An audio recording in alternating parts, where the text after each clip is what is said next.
Very welcome to this webinar, this MindJet webinar with some power tips.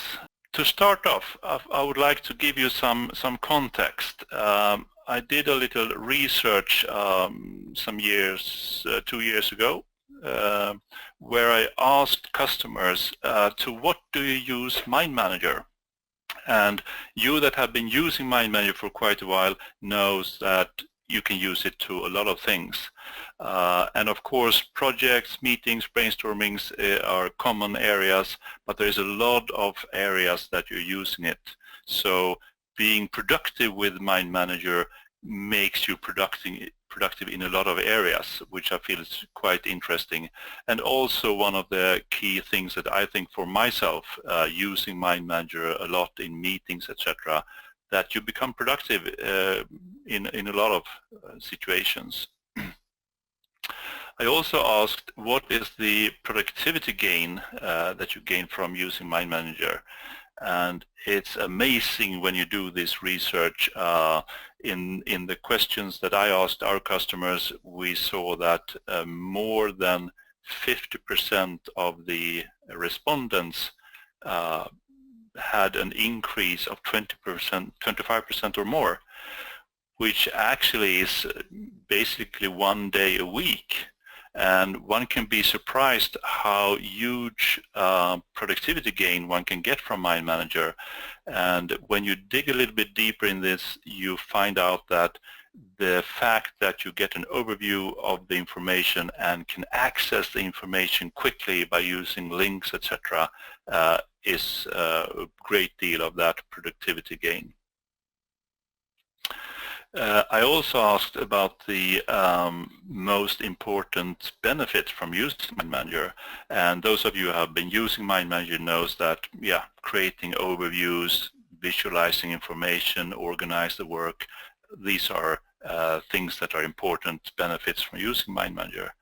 But still, when looking at these kind of research or these kind of questions, you get the feeling that, yeah, but is it so, can one get so very productive with using MindManager?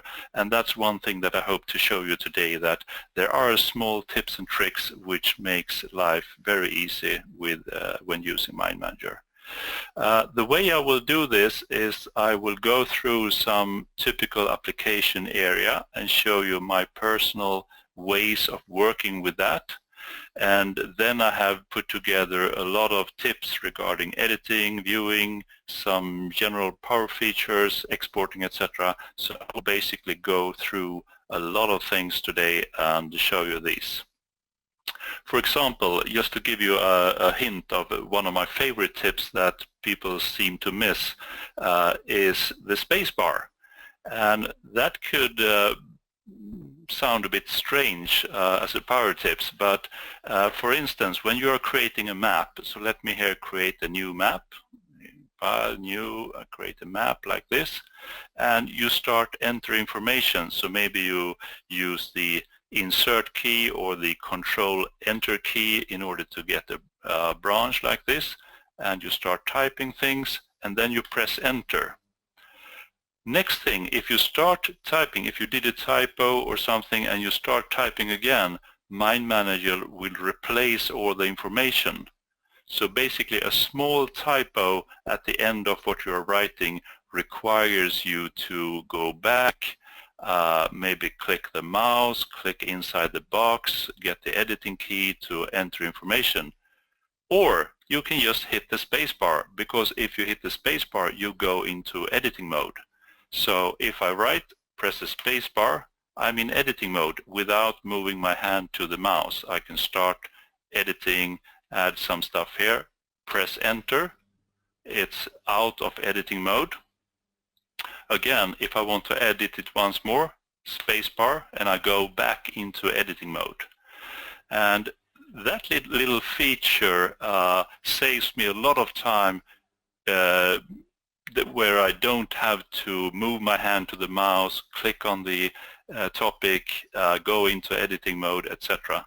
Just enter to lock it, spacebar to open the editing mode. It's a very quick way of doing that.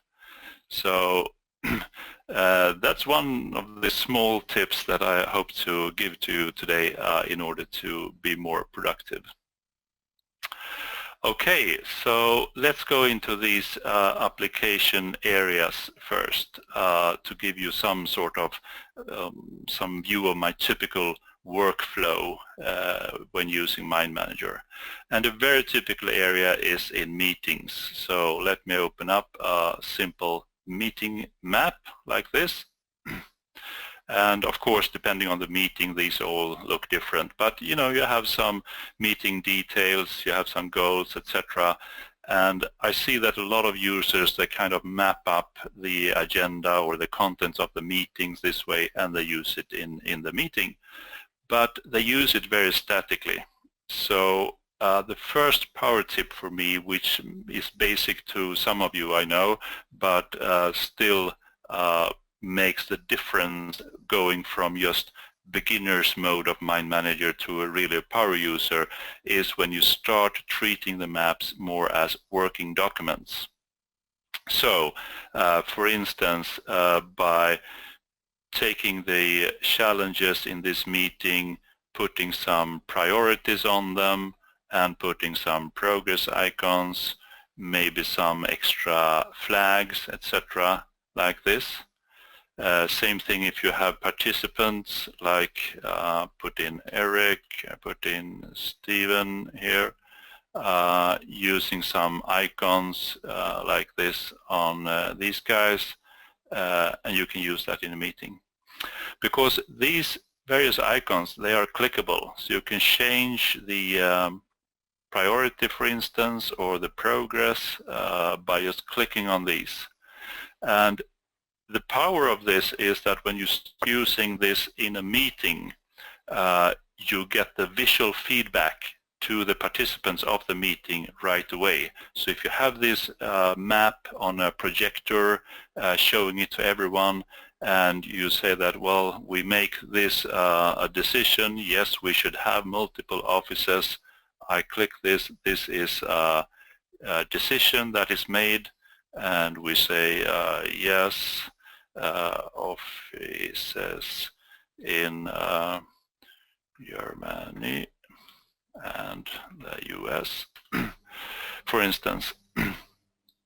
Then every participant in the meeting sees this, and you typically get the feedback from the participants that if you don't agree with that decision, you start to raise your voice. Hey, did we decide on this? Did we do that? Well, if you do like this and also even move it to decisions, it becomes very clear and common understanding in the meeting that yes, this is a decision that is made, and it's marked and it's described this way. And that makes things much more clearer.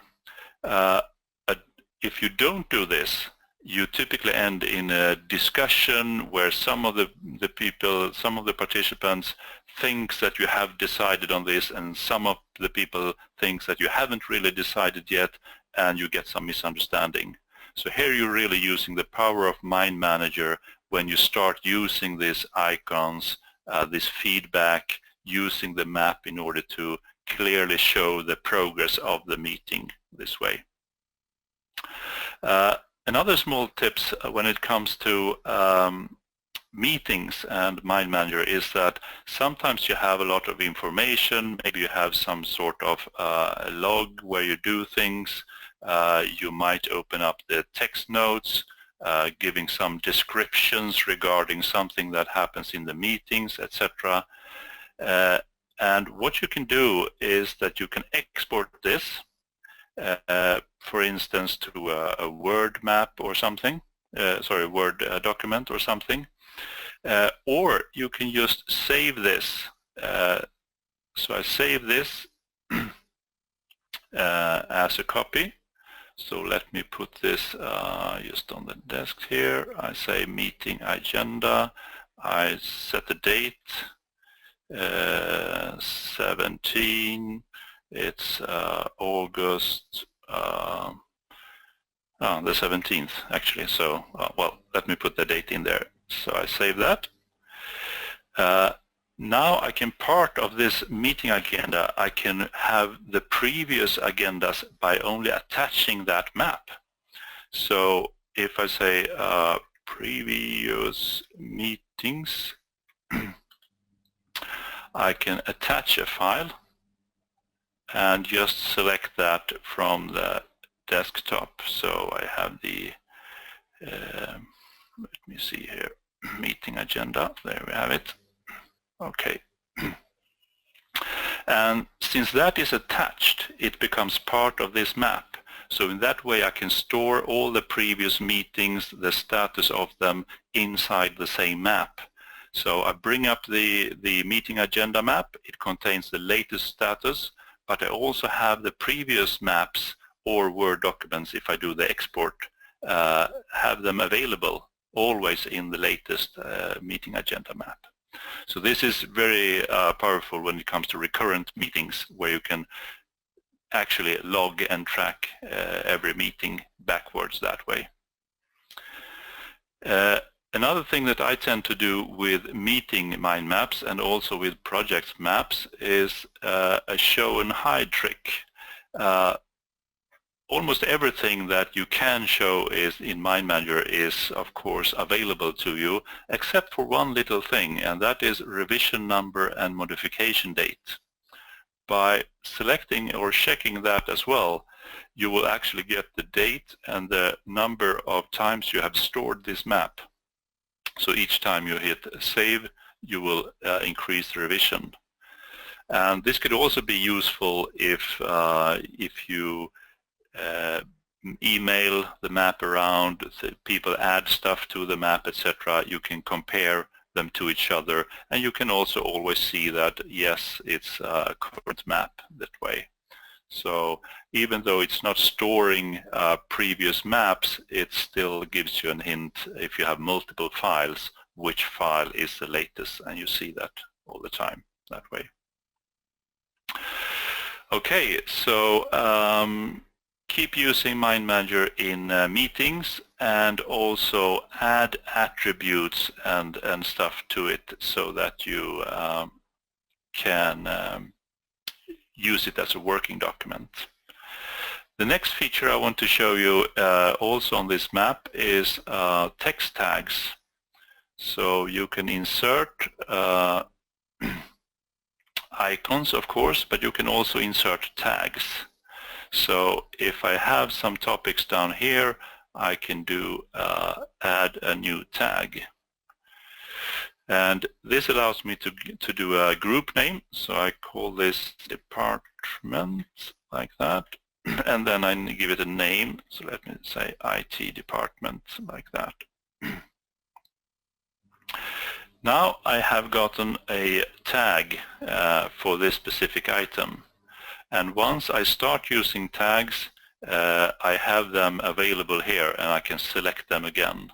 So let me add a couple of other departments here. Sales, for instance, and maybe marketing, like that. So now we have a lot of departments. When you start adding tags, you also get them available in the map index of MindManager. So in this list of all the attributes that I've used in MindManager, I also get my new special tag here, which is group department, and I have some department here where I can add. The power of this is that you can both see which topics that have this tag, and you can navigate them to them directly, but you can also add them to new topics like this. So I can say that this is both sales and marketing, this is sales, this is everything. Let me just pick another here and say this is IT, for instance, like that. So it's a very nice way of tagging information in the map, and you can now very easily navigate by just clicking in this map index, and you will navigate the map directly to those. If we stop there and think about what tags is really, you can use this to kind of filter your map or organize your map in a different way. So typically when you're using MindManager, it's a tree hierarchy. You start in one end and you start organizing it from some point of view. But the tags really makes it possible to view the map from another way, in this case the departments. So I can, for instance, here say show all the tags that has IT. So let me filter those, which kind of filter out everything that contains IT, and I get a special view. So this is a way of viewing the information in a different way than the actual map. A very common usage of this is when you map up an organization, you might go for the org chart view, kind of the CEO at the top, and then you map an org chart, and then you can use various tags, like for instance geographical area or something else that you want to view the map from. So it's a good way. So starting to adding attribute this way will make it more powerful. Okay. Let me go back here and have a look at projects. Projects is a very common area, and you have typically seen MindManager been used in project, and I know there's a lot of webinars, so I won't focus on how you use it, but more of the power tips. So let me go in here, add some dates, some priorities, some progress, some resource here. What you see happen when you start to add all this information into the map is that it becomes very big. So suddenly you kind of lose the overview of the map, and you have all these attributes, etc. And sometimes you just want to see the map. You kind of spend a lot of time navigating the map, and you lose the overview. And a very nice tip that you can use in MindManager is the show hide, where you can actually show and hide the task information. So clicking that, and you have your nice and clean map anyway. So sometimes when working with projects, I tend to use this map because all the task information is still there. It's not just visible. If I go to the Gantt view, you will see that all the topics are still available in the Gantt view. So I can start dragging things here. This will change the dates. I can't see it up here because I don't have the dates on there, but let me just drag this around like this. So all the information is there, and you can just go to view, show hide, and show the task information, and it's up again like that. So it's one way of handling with really large maps that way. Okay, so the other thing that you typically use in MindManager when working with projects and they become big is the filter function. And as you see, you have ready-to-use filter where you can filter on priority, you can filter on progress, and the progress is really smart because you can filter on what is not started, what is in progress, or what is finished if there are any items finished. And you can also filter out on person. What I want to show you also is the power filter, because power filter have the ability to be able to filter on multiple things. So you can say priority 1 and Eric, and if you do that, you also need to check all the markers if you want both of those dependencies to be filtered. You also have the option here to filter on dates, and that's really good when you work on the Gantt chart, because then you can filter out certain dates and only show them in the Gantt chart very easily this way. So I just do this filtering, and you see that it only found one topic which has both priority 1 and Eric, like that. Okay, so before showing you all the other small tips and tricks, I also want to show you that there are various maps in MindManager and various ways of working with MindManager that people tend to forget. So when using brainstorming, I typically work in a different way when I work with regular mind maps. So just creating a new map like that.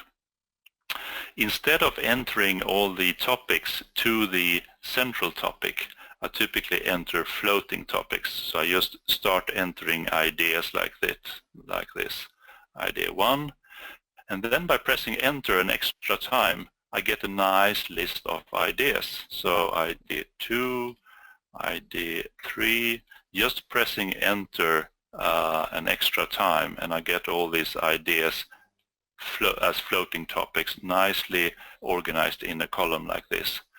Once I'm done, you can start creating groups of ideas, and you can start dragging ideas this way into the map and create another group. So you can actually add your ideas and do the mapping of the ideas or clustering of the ideas later on this way. So it's a different way of creating your map if you're doing things that you don't have the structure from start, just boosting ideas, and you can do the clustering afterwards.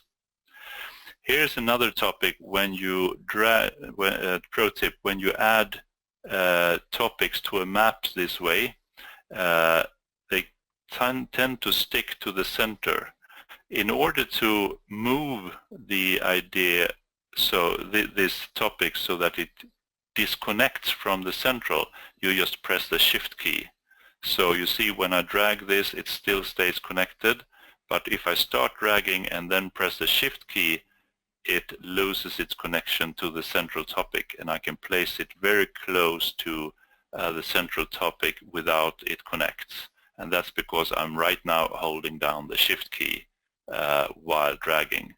As soon as I release the shift key and start dragging, it connects again.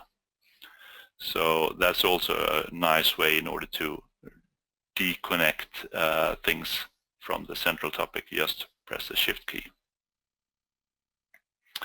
Okay, so let me go into all the small tips and tricks that I have for you. I should just have a quick look if there are any questions here. I see that Stephen is answering something, but yeah, let me go into all these small bits and tricks here. So small things here I'm picking up that you might not have seen, or you might have seen them. One thing is to press shift enter when you're creating topics. So again, if we have a map here and I'm creating topics, most of you know that if I press enter, I get the topic on the same level. If I press control enter or insert, I get the topic on the next level. So this way, pressing enter to go out of the editing mode, enter an extra time, makes it very easy and fast to create information. I'm just pressing enter 2 times, one to go out of editing mode and one to create a new topic. But what some people don't know is that when pressing shift enter, you get one above. I often found that I want a topic above the topmost ones of that I created, and then I typically need to go to the mouse. I need to click there to get the topic above, like this. But you can also press shift enter, then you will get topics above. So enter and then shift enter, and I can start building the topics on top instead of below. So that's a very easy way of creating topics in a certain area. So I can navigate here, and I can, by pressing enter, I get one below. By pressing shift enter, I get one above. So that was a shift enter there. Okay. Then there is a lot of keyboard commands that most people don't know. I'm not sure it's valuable to learn all of them. I've seen one for you guys who do a lot of changes to your maps, etc. If you want to create something in between here, you can actually press Control-Shift-Insert. So insert typically creates a topic below. Control-Shift-Insert puts a topic in between instead. And of course there is a corresponding, if you select that to say Control-Shift-Delete, it will delete a topic in between like that. It's not very hard to create a topic and then select and drag them to create this, but there is a quick way of creating and this in-between topic as well. Okay. Then there is yes, there is the Format Painter, and this is also something that I see people struggle a lot with. They spend a lot of time with this. So for some of you, this will be a really time saver. I find it very useful when you use the templates or the maps for that website and get maps from other people. For instance, let me here open a new map from a template. So let me just take something here. Let me see here what we have. I'll take a project plan like this. Sometimes when you open a map, you find that people have really gone bananas with all the colors, and they have used various fonts like this, and maybe some strange backgrounds, etc. And they maybe even have, you know, some sort of very ugly fonts like this, and when you open it, it becomes very hard to read and understand the map. What I find very useful in these cases is that you can clear all the formatting to the standard formatting of the maps. So by simply saying use the default map theme, and you see that it adjusts itself and you create the default map theme. And the next thing I do is to select everything, pressing Control A to select everything. Maybe we need to expand the map, and I select everything in the map. And then you have this little guy here, which is amongst the fonts and things like that. It removes all the formatting. So when I hit this, you will see that all the topics will go back to the template's default look and feel. So I click on that, and you see it immediately. It removed the strange colors, it removes the fonts, etc. And even if lines or whatever are changed, everything is going back to the standard formatting.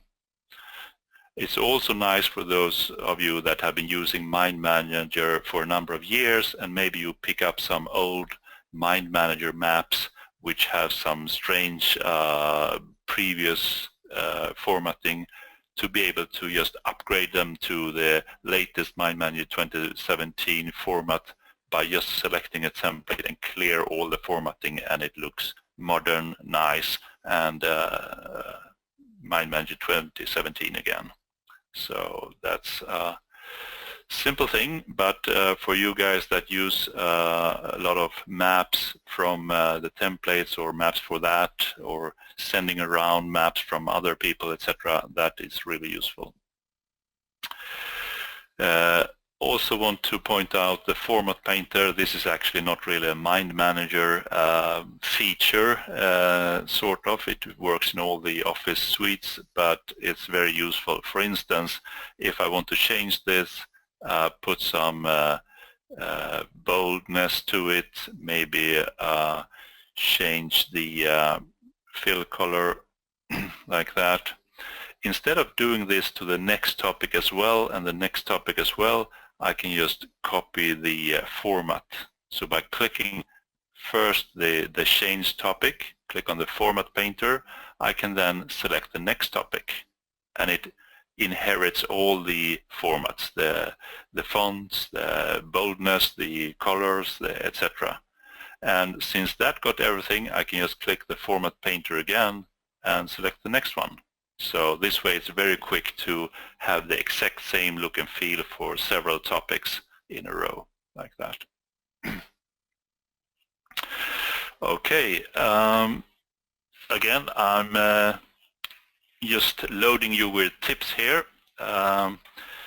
One other tips here that I found was when using text notes. So when you use text notes, you all know that you get this text area where you can enter a lot of information. But if you want to change font here, you need to go there and you get this dialog. You need to click and just to get the boldness, etc. But what I also found is that if you use this guy to increase the size of the text note, you actually get those available directly. So you can hit bold here, you can select again, increase the size this way. So if you're doing a lot of formatting in the text notes, it's very nice if you make the text note bigger, because you get the availability of all the toolbars directly, all the buttons in the toolbar directly up here. And you also get some of the links, etc., that if I decrease it, you will see that some of those might disappear, but now you have them available when you increase the window this way. So it's a nice shortcut there. Okay, I'm right now talking about editing and creating objects. Another thing that I tend to use more and more is the callouts, which is very good when you comment things. So I can say, this was interesting, like that, and it becomes kind of a comment that you can use or to clarify things in the map. But what many people don't know is that these can have subtopics. You see a small plus there. So in fact you can have a lot of branches underneath this, and even have a small discussion if you're sending the map around or using it in communication with others. You can add things this way. So it's really nice that the callouts can have subtopics this way. Another question that I get sometimes in the trainings is that, can you get these this tree to go back into one topic again? And actually you can. It's a bit of a workaround, but you can use the boundaries to do that. If you use these kind of shared elbows or the arcs down here, you get a boundary that works this way. The interesting thing is that this can also have subtopics. So this way you can create kind of a sum of previous topics. And this is what I found one of the few ways in order to get something to split into multiple topics and then summarize them back into one topic. And if you like, you can start expanding it again like that.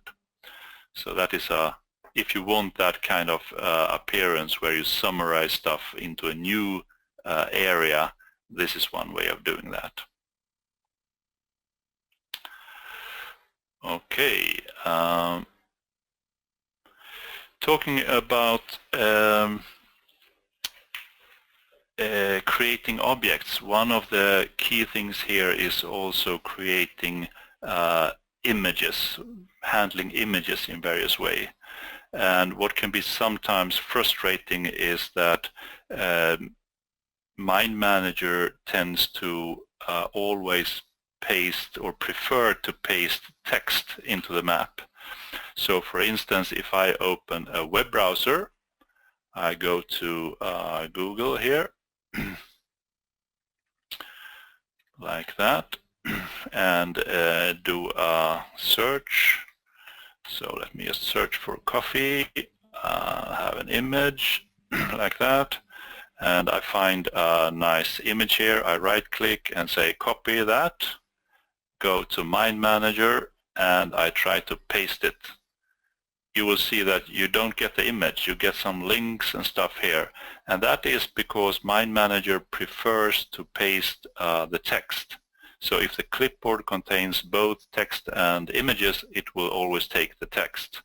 But there is a way of dealing with that. So let me just go back here, and instead of pasting text, I choose this one and say paste bitmap. Then I'm telling MindManager to specifically paste the bitmap, and I get the nice coffee picture like that.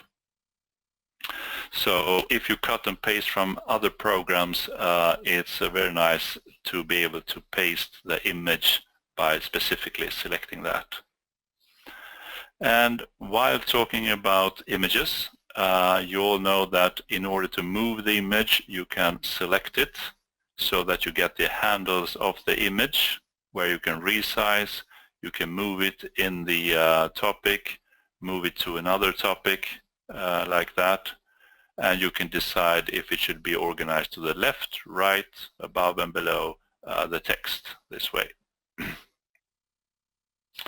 So it's a nice way of structuring your map and your images. While at images, I'm kind of maybe overwhelming you with the tips here, but while at images, another powerful tips if you want to make your maps look really nice. As you see, I have some images here clarifying your topics. There is a very nice way to be able to search the images. So if I, for instance, looking for something regarding planning, I can search for that, and you will see I will get all the planning images. Or if I'm searching for goals, we are expressing goals in our map, I can search for that, and you will see that you get these typical images for goals like that. If I want a bulb, a light bulb, because I have a good idea, I can search for that, and you'll see I get light bulbs, and I can have that as part of the map. So this search function in the image library is really useful in order to make your map look nice and find some nice images like that. Okay, let me move on to some more imaging. I know that I have some of you listening today that are experienced in using MindManager, and I'm kind of balancing here, have some new tips and tricks and some old stuff. One function that have been with MindManager from the beginning, but I tend to use a lot is Control D for detail. It's actually the same function that you will find here, showing how many levels you should show in MindManager. But using Control D is very useful because it will, if I select the central topic and press Control D, it will collapse the map to the top level. And each time I hit Control D, it will expand another level, and then we'll go back to the start. So this is very useful, and you can also click on a specific topic and just expand that with the Control D for detail. Once more, you will get another level of detail. So it's a very nice shortcut. Once you start getting used to using Control D for showing the details, you will use it a lot. Another thing that maybe some of you saw that I did in the beginning is the F4, which will take the current topic and remove everything else, so you can focus on that. Pressing F4 once again will bring back the map. So I have selected viewing, F4, will put that as a specific topic, and I can use all the function as well. Pressing F4 will give everything back like that. And talking about viewing information, there are some new features in the latest version that you will find here, and that is detach tab. So by clicking that, you will get this map in a new window, and you will see that that window don't have the toolbar. So this is perfect for you guys that have multiple screens, where you can actually detach a certain tab, move it over to a different screen, and have your project map or whatever laying there. It's a very nice way, and you can just click here again to reattach it to your regular maps like this. There is also a nice feature where you can split your map into two. And actually it's the same map, but it's a visual split. So if I do a split here, a vertical split, you will see that I see the same map in two different views like this. But this means that I can on one side collapse and open a different area of the map and then switch here, so I can actually be zoomed in one map on different places like this. And of course you can just drag and drop things between like this. So if you have large maps and want to move things around or look at specific very down detailed things in maps, it's a nice way of just splitting the map, and then you can start moving, etc. So you can have kind of a big map here and a small zoomed in map over here. If you want to get rid of that, you just go here again and say remove split, and you remove the split like that. Okay, let me see where we were at the viewing. So some small things here. Yes, I was talking about cutting and pasting images. I also want to highlight that you actually can cut and paste from regular text file. So if I just start the File Explorer, sorry. There you go, sorry about that. The File Explorer like this. Sorry, the notepad, this one is what I'm after. You can actually create a map simply by using double spaces. So if I say my new map, and then I press space 2 times, and then I say my first topic, and I just enter some information like this, and then I go 2 spaces and 2 spaces more, and I add some new stuff in here. So I'm kind of creating an outline for myself this way.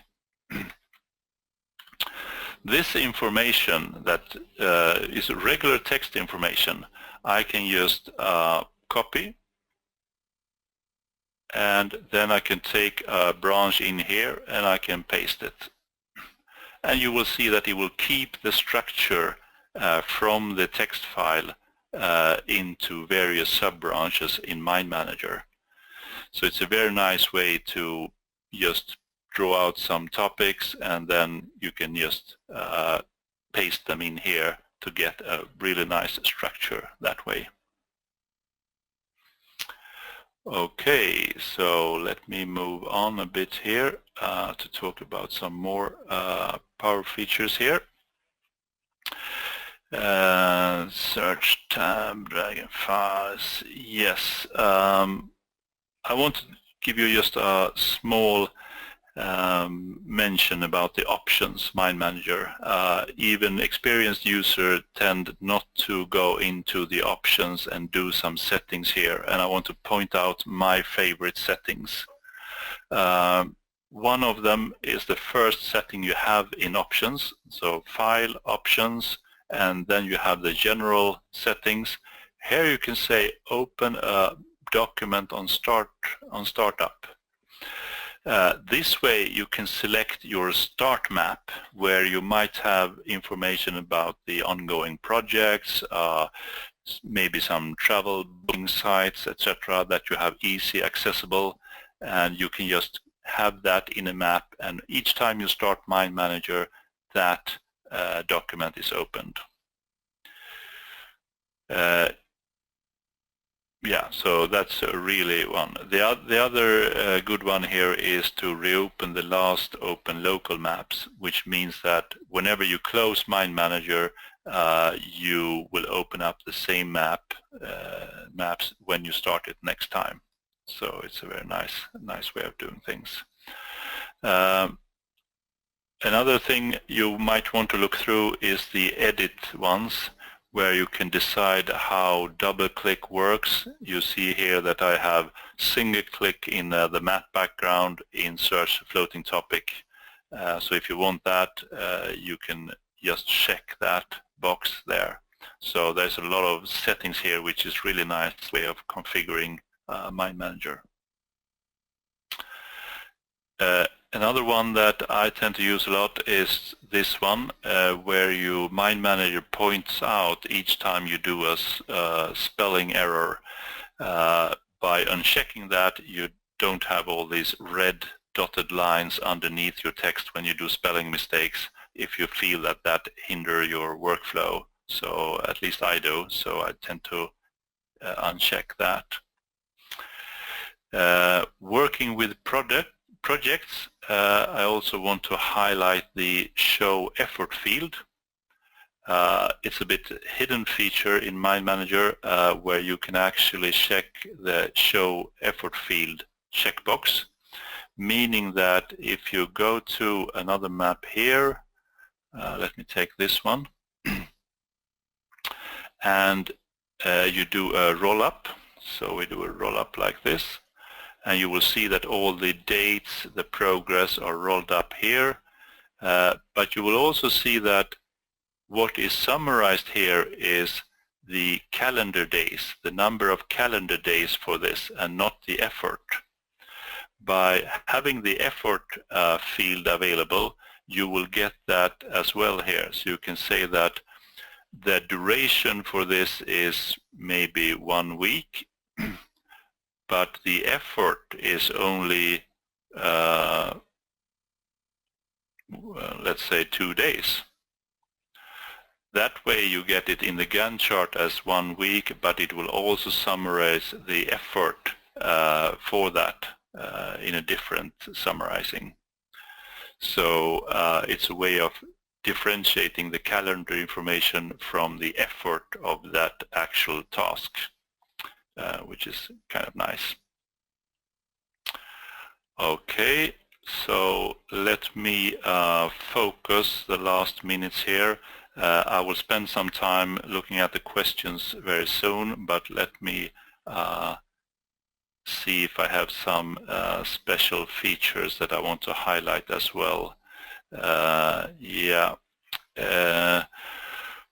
One of those features is that some of you might want to use is the pack and go. As you know, there's a lot of ways of exporting MindManager, but somehow a lot of people never try the pack and go. What this will do is create a zip file of all the linked map to a document. So you can actually zip the files and create an archive where you can unpack the files later on. And this is very good if you have linked maps to each other. So let me show this by actually linking something.